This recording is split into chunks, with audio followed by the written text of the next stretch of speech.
जब भी इलेक्शन आता है तो कुछ ऐसा डेटा आपके सामने आता है और बहुत सारे लोग कंफ्यूज रहते हैं कि इसका क्या मतलब है। थोड़ा सिंपल तरीके से कोई समझा दे। अभी बिहार में चुनाव चल रहा है। ऐसे में बिहार की चीज़ों को हम लोग सिंप्लीफाइड तरीके से समझने की कोशिश करते हैं। एक स्टेट असेंबली में लगभग 500 सीटें होती है मैक्स टू मैक्स। ऐसे में बिहार में कितनी है? 243 सीटें हैं, 243। बहुमत के लिए कितना चाहिए? 50% से ज़्यादा। ठीक है, तो बिहार के केस में कितना है? 122 सीटें चाहिए सरकार बनाने के लिए। ऐसे में अगर हम लोग बात करें कि एनडीए इस टाइम 202 सीटों पर क्या है? आगे है।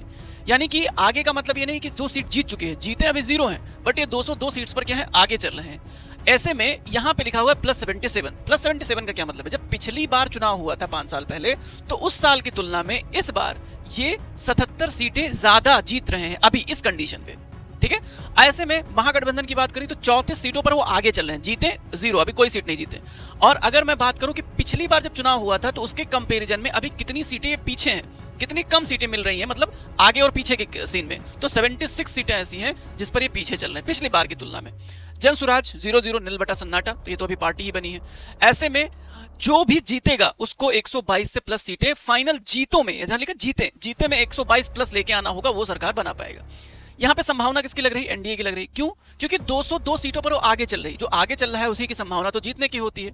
ऐसे में 202 सीटें जहां 122 ही बहुमत के लिए चाहिए, वहां पर 202 सीटों पर आ गए, तो जाहिर सी बात है कि बहुत चांसेस है कि इस बार एनडीए की सरकार बने बिहार में वापस से। आपको क्या